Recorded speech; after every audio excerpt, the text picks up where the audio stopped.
نبی پاک صلی اللہ علیہ وسلم کو اللہ تبارک و تعالی نے جو معجزات عطا فرمائے ان میں دو مشہور معجزات ہیں، ایک قرآن اور ایک معراج۔ بلکہ یوں بھی علماء نے کہا کہ قرآن سب سے بڑا معجزہ ہے اور دوسرے نمبر پر معراج جو ہے یہ سب سے بڑا معجزہ ہے۔ یہ معراج فقط ایک واقعہ نہیں ہے بلکہ اس کے ضمن میں بہت ساری تعلیمات اسلامیہ موجود ہیں۔ ایک جو واضح سی بات ہے وہ یہ ہے کہ اللہ تبارک و تعالی نے اپنے آخری نبی حضرت محمد مصطفیٰ صلی اللہ علیہ وسلم کو وہ سعادت عطا فرمائی کہ جو اور کسی نبی کو بھی یہ سعادت نہیں ملی۔ آپ جانتے ہیں حضرت موسیٰ علیہ السلام نے اللہ کی بارگاہ میں عرض کی، مولا میں تجھے دیکھنا چاہتا ہوں، رب ارینی، اے اللہ مجھے اپنا آپ دکھا۔ تو اللہ تبارک و تعالیٰ نے ارشاد فرمایا، قال لن ترانی ولکن انظر الی الجبل فإن استقر مکانہ فسوف ترانی فلما تجلی ربہ للجبل جعلہ دکا وخر موسیٰ صاعقا۔ ارشاد فرمایا موسیٰ تو ہرگز نہیں دیکھ سکتا، اور پھر ارشاد فرمایا کہ اس پہاڑ کی طرف دیکھ۔ جب اللہ تبارک و تعالیٰ نے پہاڑ کے اوپر اپنی تجلی فرمائی تو وہ جل کے راکھ ہو گیا اور موسیٰ علیہ السلام بے ہوش ہو کے زمین پر تشریف لے آئے۔ تو اللہ تبارک و تعالیٰ نے یہ نہیں فرمایا کہ اے موسیٰ کوئی نہیں دیکھ سکتا، یہ فرمایا موسیٰ تو نہیں دیکھ سکتا، ایک آئے گا جو دیکھے گا۔ پھر معراج کی مختلف حکمتیں بیان کی گئیں، ان میں سے ایک حکمت تو یہ ہے کہ جس سال ہمارے نبی پاک صلی اللہ علیہ وسلم کو معراج ہوئی وہ عام الحزن کہلاتا ہے۔ اس سال میں بہت زیادہ غم، بہت زیادہ پریشانیاں رسول اللہ صلی اللہ علیہ وسلم کو آئیں، تو نبی پاک صلی اللہ علیہ وسلم کی دل جوئی کے لیے اللہ تبارک و تعالیٰ نے انہیں معراج عطا فرمائی۔ اچھا، یہ معراج جو ہے یہ ایک ایسا معجزہ ہے کہ تا قیام قیامت یہ ایک ایسا چیلنج ہے کہ جس کو کوئی بھی نہیں پار کر سکتا، کیونکہ آنے والے وقتوں میں، کیونکہ اللہ تبارک و تعالی ہمارا رب ہے، اس نے اس کائنات کو تخلیق کیا ہے اور اس کو پتہ ہے، وہ ما کان و ما یکون کو جانتا ہے، ہر چیز کا علم اس کے پاس ہے۔ تو اس کو پتہ تھا کہ آنے والے وقتوں میں لوگ اوپر جانے کو ترقی کا معیار سمجھیں گے، نیچے جانے کو ترقی کا معیار نہیں ہے۔ نیچے تو چلے، زیادہ سے زیادہ چلیں، ہم یہ کہیں کہ بحر الکائل یہ تقریباً 16 میل کی گہرائی ہے اور اس کی تہہ میں پہنچ بھی گئے ہیں سارے، اور اس کو ترقی کا معیار نہیں سمجھا جاتا، اس کی ایک حد ہے، آگے جا کے ختم ہو جاتی ہے، لیکن اوپر جانے کی حد نہیں ہے۔ تو اب لوگ جو ہے نا جو چاند پہ جاتے ہیں، انہوں نے کہا کہ ہم نے بڑا مارگ سر کر لیا ہے، اس کے بعد مریخ پہ چلے گئے یا جائیں گے یا جو بھی ہے، اور اوپر جتنے زیادہ اوپر کی طرف جاتے ہیں تو وہ کہتے ہیں ہم اتنی زیادہ ترقی کر رہے ہیں۔ لیکن اللہ تبارک و تعالیٰ نے اپنے محبوب کو وہ بلندی اور عروج عطا فرمائی کہ جو کتنا ہی کوئی اوپر چلے جائے اس بلندی تک ہرگز پہنچ سکتا۔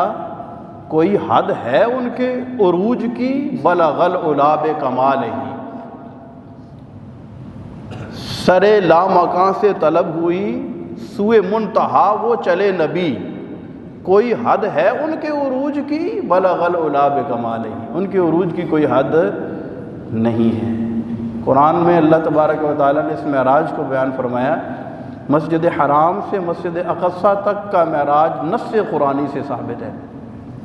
اس کے اوپر جو سدرۃ المنتہا تک ہے وہ احادیث مشہورہ، کئی احادیث اس پر دلالت کرتی ہیں، اور اس کے اوپر بھی احادیث سے یہ ساری معراج جو ہے وہ ثابت ہے۔ ہمارے نبی پاک صلی اللہ علیہ وسلم کو اللہ تبارک و تعالیٰ نے اس رات میں ایک خاص شرف عطا فرمایا، ساری کائنات کو سجایا گیا۔ وہ سرور کشور رسالت جو عرش پر جلوہ گر ہوئے تھے، نئے نرالے طرب کے ساماں عرب کے مہمان کے لیے تھے۔ بہار اے شادیاں مبارک، چمن کو آبادیاں مبارک، ملک فلک اپنی اپنی لے میں یہ گھر انادل کا بولتے تھے۔ وہاں فلک پر یہاں زمین میں رچی تھی شادی، مچی تھی دھومیں، ادھر سے انوار ہنستے آتے، ادھر سے نفحات اٹھ رہے تھے۔ یہی سما تھا کہ پی کے رحمت خبر یہ لایا کہ چلیے حضرت تمہاری خاطر کشادہ ہیں جو کلیم پر بند راستے تھے۔ تبارک اللہ شان تیری، تجھی کو زیبا ہے بے نیازی، کہیں تو وہ جوش لن ترانی، فرمایا نا موسیٰ تو ہرگز نہیں دیکھ سکتا، کہیں تو وہ جوش لن ترانی، کہیں تقاضے وصال کے تھے۔ تو وہ ایسا سما، ایسا منظر اور ایسے انوار و تجلیات کی برسات تھی کہ بس یہ ہمارے نبی پاک صلی اللہ علیہ وسلم کا ہی حصہ تھی، اللہ تبارک و تعالی نے عطا فرمائی۔ اور وہ بے نیاز ذات ہے، جب چاہے جس کو چاہے جتنا چاہے اتنا عطا کر دے، اس کو کسی سے پوچھنے کی ضرورت نہیں ہے۔ تو اس نے ہمارے پیارے پیارے آقا مدینے والے مصطفیٰ صلی اللہ علیہ وسلم کو وہ معراج اور عروج عطا فرمائی۔ میں نے عرض کیا کہ یہ معراج پورا ایک چیپٹر ہے۔ مسجد حرام، فرمایا سبحان الذی اسری بعبدہ لیلا من المسجد الحرام الی المسجد الاقصی، پاک ہے وہ ذات جو اپنے بندہ خاص کو راتوں رات لے گئی مسجد حرام سے مسجد اقصی تک۔ اچھا یوں بھی ہو سکتا تھا کہ مسجد حرام سے ڈائریکٹ معراج کی طرف چلے جاتے، لیکن مسجد اقصی گئے اور وہاں پر تمام انبیاء کرام علیہم السلام آگے موجود تھے۔ حضرت جبریل علیہ السلام نے اقامت کہی اور ہمارے نبی صلی اللہ علیہ وسلم نے مصلی امامت پر کھڑے ہو کر تمام انبیاء کرام علیہم السلام کو نماز پڑھائی، یعنی ان کی جماعت کروائی۔ اس میں کیا راز تھا؟ نماز اقصی میں تھا یہی سر کہتے ہیں راز کو، نماز اقصی میں تھا یہی سر، عیاں ہو معنی اول آخر، کہ دست بستہ ہیں پیچھے حاضر، جو سلطنت آگے کر گئے تھے، جن کی سلطنت پہلے گزر چکی ہے، اب وہ دست بستہ پیچھے حاضر ہے۔ تو یہ دکھانا مقصود تھا کہ جس کو ہم نے سب سے آخر میں بھیجا ہے وہ مقام و مرتبے میں سب سے اول اور سب سے پہلے ہے۔ پھر نبی پاک صلی اللہ علیہ وسلم جب سدرۃ المنتہا پہنچے، اس میں علماء نے بیان کیا کہ مسجد حرام سے مسجد اقصی، اب مسجد اقصی میں اللہ تبارک و تعالی کی مخلوق میں جو افضل ترین طبقہ ہے، گروہ انبیاء، کم و بیش 1,24,000 پیغمبر انبیاء علیہم السلام وہ مسجد اقصی میں موجود تھے۔ اچھا ایسی جماعت بھی اس سے نہ پہلے کوئی ہوئی نہ اس کے بعد ہوئی کہ تمام انبیاء کرام ایک جگہ پر جمع ہوں۔ اچھا تمام انبیاء کرام جو مخلوق میں سب سے زیادہ افضل، اور پھر ان میں ایک کو مصلی امامت پر کھڑا کرنا، یہ ہمارے نبی صلی اللہ علیہ وسلم کی بشریت میں سب سے زیادہ افضل ہونے کی دلیل ہے کہ بشر میں آپ سب سے زیادہ، بشر تو وہ ضرور ہیں مگر ہیں افضل البشر۔ اور وہاں سے جو سدرۃ المنتہا، یہ سدرۃ المنتہا جو ہے، یہ سدرہ کہتے ہیں بیری کے درخت کو، منتہا یعنی جو سب سے آخر میں ہے۔ حضرت جبریل امی علیہ السلام جو کہ نوریوں کے یعنی ملائکہ کے سردار ہیں، سید الملائکہ ہیں، تو جبریل علیہ السلام کا وہاں آخری مقام ہے۔ وہاں جب پہنچے تو جبریل نیچے رہ گئے، اب آگے ہمارے نبی پاک صلی اللہ علیہ وسلم تشریف لے گئے، تو یہاں پر نورانی مخلوق میں سب سے افضلیت کا مقام آپ سے ظاہر ہوتا ہے کہ تھکے تھے روح الامی کے بازو، چھٹا وہ دامن کہاں وہ پہلو، رقاب چھوٹی امید ٹوٹی، نگاہ حسرت کے ولولے تھے۔ جبریل نے کہا میں آگے ایک قدم بھی بڑھوں گا میرے بال اور پر جل جائیں گے۔ اچھا وہ کس انداز سے گئے، چلے وہ سروے چما خراما، نہ رک سکا سدرہ سے بھی داما، پلک جھپکتی رہی، وہ کب کے سب این و آن سے گزر چکے تھے۔ وہ پلک جھپکنے سے پہلے سارا سفر طے کر کے واپس بھی آ گئے۔ خدا کی قدرت کے چاند حق کے کروڑوں منزل میں جلوہ کر کے ابھی نہ تاروں کی چھاؤں بدلی کہ نور کے تڑکے آ لیے تھے۔ یعنی زمین والوں کے اعتبار سے ایک لمحہ بھی نہ گزرا تھا کہ وہ کروڑوں منزل میں جلوہ کر کے واپس بھی تشریف لا چکے تھے۔ تو یہ ایسا معجزہ ہے کہ قیامت تک آنے والا کوئی کتنا ہی دور جائے، خرد سے کہہ دو کہ سر جھکا لے، خرد کہتے ہیں عقل کو، خرد سے کہہ دو کہ سر جھکا لے، گمان سے گزرنے والے پڑے ہیں یا خود جہت کو لالے، کسے بتائے کدھر گئے تھے۔ اور کمان امکان کے جھوٹے نکتو، تم اول آخر کے پھیر میں ہو، محیط کی چال سے تو پوچھو کدھر سے آئے کدھر گئے تھے۔ تو ان کا آنا اور ان کا جانا یہ ایک ایسا کمال ہے کہ جو عقل میں نہیں آ سکتا ہے، جو عقل سے ماورا ہے، عقل کے خلاف نہیں ہے، یہ بات ذہن میں رکھیے گا، عقل سے ماورا ہے۔ ایک چھوٹا بچہ ہو نا، فرسٹ کلاس کا، اگر ہم اس کے سامنے اوپن ہارٹ سرجری کی تھیوری رکھیں تو اسے سمجھ آئے گی؟ نہیں آئے گی نا، وہ اتنے آگے کی بات ہے نا، اس کو نہیں سمجھ میں آئے گی۔ تو ہم یہ نہیں کہتے کہ یہ اوپن ہارٹ سرجری جو ہے یہ کوئی عقل کے خلاف ہے، خلاف نہیں ہے، لیکن اس بچے کے عقل سے ماورا ہے۔ تو یہ عقل سے ماورا ہے معراج، عقل کے خلاف نہیں ہے، کہ اسی لیے خرد سے کہہ دو کہ سر جھکا لے، گمان سے گزرنے والے، یہاں پر گمان کی بھی رسائی نہیں ہے۔ بڑھ اے محمد قریب ہو احمد، قریب آ سرور ممجد، نثار جاؤں یہ کیا ندا تھی، یہ کیا سما تھا، یہ کیا مزے تھے۔ تو یہ ہمارے نبی پاک صلی اللہ علیہ وسلم کا ہی مقام اور مرتبہ تھا کہ اللہ تبارک و تعالیٰ نے انہیں یہ سعادت عطا فرمائی۔ پھر ہمارے لِنُرِيَهُ مِنْ آیاتنا، ہم نے اس وجہ سے اس کو سیر کرائی، یہ معراج کرائی تاکہ وہ ہماری نشانیوں کو دیکھے۔ معراج کی رات ہمارے پیارے پیارے آقا صلی اللہ علیہ وسلم نے بہت ساری اللہ کی نشانیاں دیکھی، بہت ساری، جنت کی سیر کی، جہنم کا مشاہدہ کیا، مختلف طبقات، مختلف درجات دیکھے، مختلف چیزیں دیکھیں۔ آج خاص طور پر معراج کے حوالے سے میں جس چیز کو تھوڑا فوکس کرنا چاہ رہا ہوں اس کو آپ سمجھیے گا کہ معراج جو ہے یہ کیا ہے؟ ہمارے نبی پاک صلی اللہ علیہ وسلم، معراج عروج سے نکلا ہے نا، بلندی سے نکلا ہے، یہ بلندی ہے، ٹھیک ہے نا۔ اور اس معراج کی رات جو ہے ہمارے نبی پاک صلی اللہ علیہ وسلم نے جو مختلف چیزوں کا مشاہدہ کیا، ظاہر ہے ان ہر چیز کو تفصیل کے ساتھ بیان کرنا تو ممکن نہیں ہے، آپ سمجھ سکتے ہیں کہ وقت کی نزاکت کے باعث، لیکن اس میں جو اہم ترین چیز ہے خاص طور پر اس پر انشاءاللہ ہم بات کریں گے۔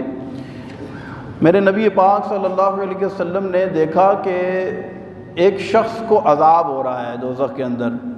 وہ عذاب کس طرح ہو رہا ہے کہ اس کے سر کو ایک بڑے پتھر کے ساتھ فرشتے کچلتے ہیں، اس کا سر کچلا جاتا ہے، کیما بن جاتا ہے، اور وہ پتھر مارتے ہیں، پتھر دور جا کر لڑک جاتا ہے، تھوڑی دیر کے بعد اس کا سر پھر درست ہوتا ہے، پھر وہ فرشتے اس پتھر کو اٹھاتے ہیں، پھر اس کے سر پہ مارتے ہیں۔ تو یہ بڑا کربناک اور دردناک عذاب ملاحظہ فرمایا۔ عرض کی گئی یا رسول اللہ صلی اللہ علیہ وسلم، یہ وہ لوگ ہیں کہ جن کے سر نماز کے وقت بوجھل ہو جایا کرتے تھے، تو نماز کو بوجھ سمجھتے تھے، نماز پڑھنے کا دل نہیں کرتا تھا ان کا، سستی کرتے تھے نماز پڑھنے میں۔ اور معراج کی رات میں، اور آپ جانتے ہیں کہ نماز اللہ تبارک و تعالیٰ کی طرف سے اس امت محمدیہ کو تحفہ ملا۔ کیا ملا؟ تحفہ ملا۔ اور یہ اتنا خوبصورت تحفہ ہے، اتنا خوبصورت تحفہ ہے کہ اللہ نے اپنے محبوب کو اپنا دیدار کرا کے معراج کرائی، اور ان کی امت کو نماز دی کہ نماز کے اندر ان کی معراج ہے۔ الصلاۃ معراج المومن، نماز کیا ہے؟ مومن کی معراج ہے۔ اچھا، یہ ایسا تحفہ ہے کہ جس کو اللہ تبارک و تعالیٰ نے سب سے زیادہ قرآن میں بیان فرمایا، کم و بیش 750 مقامات پر اللہ تبارک و تعالیٰ نے قرآن میں نماز کا ذکر فرمایا، جس میں کم و بیش 700 مرتبہ تو اللہ تبارک و تعالیٰ نے نماز کا حکم ارشاد فرمایا ہے۔ وہ ہمارا رب ہے، اس نے ہمیں پیدا کیا ہے اور اس نے ہمیں سب کچھ دیا ہے، اور دینے کے بعد پھر وہ ایک چیز کا بار بار ارشاد فرما رہا ہے۔ اگر وہ خالی ایک دفعہ کہہ دیتا کہ اقیم الصلاۃ، نماز قائم کر، تو میرا بندہ ہے، میں تیرا خالق ہوں، تو نماز پڑھ میرے لیے، وہ اقیم الصلاۃ لذکری، میرے ذکر کے لیے تو نماز کو قائم کر، بات کافی نہیں تھی؟ ایک دفعہ ہی کہہ دیتا، ایک دفعہ فرما دیتا، قرآن کے اندر حکم آ جاتا، تو اس کے بعد کی اس کے حکم کی ویلیو کچھ کم نہ تھی، لیکن بار بار بار بار نماز کا حکم قرآن کے اندر ارشاد فرمایا۔ بھائی بیٹا باپ کا فرما بردار ہے یا نافرمان ہے، 1 منٹ میں پتہ چل جاتا ہے۔ باپ بیٹے سے یہ کہے کہ بیٹا یہ کام کر دو، بیٹا نہ کرے، پھر کہے نہ کر دو، پھر نہ کرے، پھر کہے کر دو، پھر نہ کرے، تو مجھے بتائیں بیٹا باپ کا فرما بردار ہے یا نافرمان ہے؟ بولے نا، فرما بردار ہے کہ نافرمان ہے؟ تو جو رب ہمیں قرآن میں 700 مرتبہ حکم ارشاد فرما رہا ہے، پر اس کی یاد دہانی کے لیے 5 وقت مسجد میں منادی ندا دیتا ہے، حی علی الصلاۃ، حی علی الصلاۃ، حی علی الفلاح، حی علی الفلاح، آؤ نماز کی طرف، آؤ بھلائی کی طرف۔ 5 ٹائم وہ اللہ کی طرف سے منادی ندا کر رہا ہے، بلا بھی رہا ہے یاد دہانی کے لیے، کہ ہو سکتا ہے تم بھول نہ گئے ہو کہ یہ تمہارے رب کا کتنا سخت حکم ہے۔ میں عربی گرامر کے حساب سے اگر آپ کو بتاؤں، عربی میں کسی کو بلانا ہو تو کہتے ہیں تعال۔ کیا کہتے ہیں؟ تعال، یعنی آؤ۔ لیکن حی کا جو لفظ ہوتا ہے نا، یہ بڑا جلال والا لفظ ہے۔ جب سختی کے ساتھ کسی کو بلانا ہو نا، آؤ آؤ جلدی، تو وہاں پر حی کا لفظ استعمال ہوتا ہے۔ تو یہاں پر تعال نہیں ہے کہ بس آ جاؤ، حی کا لفظ ہے کہ آؤ، ضرور آؤ تم۔ یعنی ایک طرف تو اتنا حکم کا تکرار، پھر 5 وقت وہ منادی بلا رہا ہے، آؤ آؤ۔ پھر ہمارے نبی پاک صاحب لولاک، سیاح افلاق صلی اللہ علیہ وسلم کا جب آخری وقت قریب آیا، آپ دنیا سے جانے لگے، تو اس وقت جب کہ آپ کی 23 سالہ زندگی کے اندر آپ نے پورے دین کو لوگوں تک پہنچا دیا، کوئی چیز ایسی تو نہیں تھی کہ جو اللہ نے فرمائی ہو اور آپ نے نہ لوگوں کو بتائی ہو، بدرجہ اتم کما حق ہو، جس طرح وہ پیغام اللہ کا پہنچانے کا حق ہے، آپ نے 100% وہ مقام لوگوں تک پہنچا دیا، وہ پیغام پہنچانے کے بعد جب آپ کی آخری وقت جب قریب آیا نا، تو اب یہ اس چیز کا خلاصہ بیان کرنے کا وقت تھا نا۔ وہ کہتے ہیں نا، کسی کی آخری ہچکی کو ذرا غور سے سن کہ تمام عمر کا خلاصہ اسی آواز میں ہے۔ جب بندہ کوئی مر رہا ہوتا ہے نا، تو ہم کیا کرتے ہیں؟ سارے جب ادھر ادھر جمع ہوتے ہیں تو آخری وقت میں اس کے کوئی جو الفاظ اس کے منہ سے نکل جائیں، ہم کیا کرتے ہیں؟ اس کو بھول جاتے ہیں، بھول جاتے ہیں۔ بھئی ہمارے والد صاحب کا انتقال ہو رہا ہے، سارا خاندان پاس پڑا ہے، والد صاحب جو ہے نا اشارہ کر کے کہتے ہیں میرا یہ چھوٹی بیٹی ہے نا اس کا بڑا خیال کرنا، کیا کرتے ہیں؟ بھول جاتے ہیں اس کو۔ کوئی وصیت کر دیں یہ کام کرنا، یہ کام نہ کرنا، تو شاید ساری زندگی ان کی نصیحتوں میں گزری ہے، لیکن آخری وقت میں انہوں نے جس چیز کی طرف اشارہ کر دیا ہم ساری زندگی اس کو بھول نہیں سکتے۔ ہمارے نبی پاک صلی اللہ علیہ وسلم نے آخری وقت کے اندر ارشاد فرمایا لوگوں نماز نماز نماز، اے لوگوں نماز کو نہ چھوڑنا۔ نماز کو 700 مرتبہ قرآن میں اللہ کا حکم آ گیا، ساری زندگی رسول اللہ صلی اللہ علیہ وسلم کی سینکڑوں احادیث جو نماز کی ترغیب پر مشتمل ہیں۔ اچھا جن کو کہا جا رہا ہے کیا ان میں کوئی بے نمازی ہے؟ صحابہ کرام تو ارشاد فرماتے ہیں کہ ہم نماز پڑھنے اور نہ پڑھنے میں مومن اور کافر کی پہچان کر لیا کرتے تھے۔ جو نماز پڑھنے کے لیے مسجد میں آتا تو ہم سمجھتے تھے مومن ہے، جو نہیں آتا ہم سمجھتے تھے اس نے ابھی اسلام قبول ہی نہیں کیا۔ اور فرماتے ہیں جو فجر اور عشاء میں نماز کے لیے نہ آتا نا تو ہم اس کے بارے میں یہ سوچنے لگ جاتے کہ شاید یہ منافق ہے۔ نماز میں آ جاتا ہے، ظہر میں آتا ہے، عصر میں آتا ہے، مغرب میں آ جاتا ہے، وہ ہے مسلمان، لیکن جب فجر اور عشاء میں نہ آتا تو ہم سمجھتے شاید یہ اوپر سے اس نے کلمہ پڑھا ہے، یہ حقیقت میں مسلمان نہیں ہے۔ تو مومن اور منافق اور مومن اور کافر کے درمیان پہچان کرتے تھے کہ یہ نماز کی پابندی کرتے تو یہ مومن ہے، اس کو نماز کی پرواہ نہیں ہے، تو بیان بھی ان کو کر رہے ہیں کہ جن کے ذہن میں نماز کی اتنی ویلیو اور اتنی اہمیت ہے کہ نماز قضا کرنے کا تصور ہی نہیں ہے، ان کو فرما رہے ہیں لوگوں نماز کبھی نہ چھوڑنا۔ تو نگاہ نبوت آئندہ آنے والے قیامت تک کے دور کو دیکھ رہی تھی کہ ایک وقت ایسا آئے گا کہ مسجدیں تو بہت خوبصورت بنے گی لیکن لوگ نماز، یعنی کتنی بدقسمتی ہے۔ آپ خود اس بات پہ غور کر لیں، آپ خود اپنی اداؤں پہ ذرا غور کریں۔ ہم اگر بات کریں گے تو شکایت ہوگی، آپ کہیں گے نہیں جی تھوڑا سا ہاتھ ہلکا رکھیں۔ میں یہ سمجھتا ہوں کہ اس سے بڑا بدنصیب کوئی بھی نہیں ہے کہ جو 5 وقت کی نماز کا اہتمام نہیں کرتا۔ بڑی بدنصیبی ہے، میں آپ کو صحیح بات بتاؤں۔ اس وقت کتنے فیصد لوگ نماز پڑھتے ہیں یہ میں اور آپ ہم سب سمجھتے ہیں۔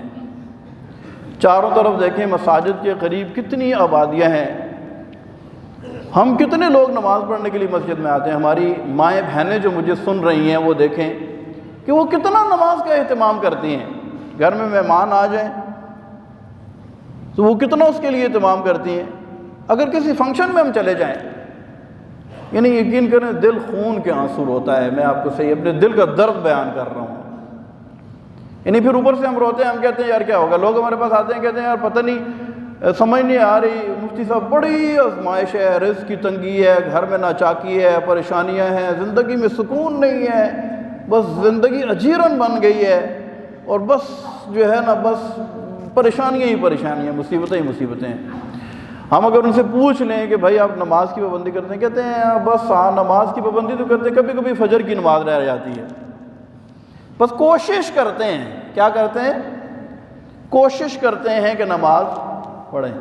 یعنی اس کام کے لیے ہم صرف ابھی تک کوشش میں لگے ہوئے ہیں جو اللہ تبارک و تعالیٰ نے ہمیں کئی دفعہ ارشاد فرمایا ہے، اور پھر ہم کہتے ہیں یار پتہ نہیں کیا گناہ ہو گیا، گویا کہ نماز کا چھوڑنا یا قضا کرنا ہمارے نزدیک کوئی گناہ ہی نہیں ہے۔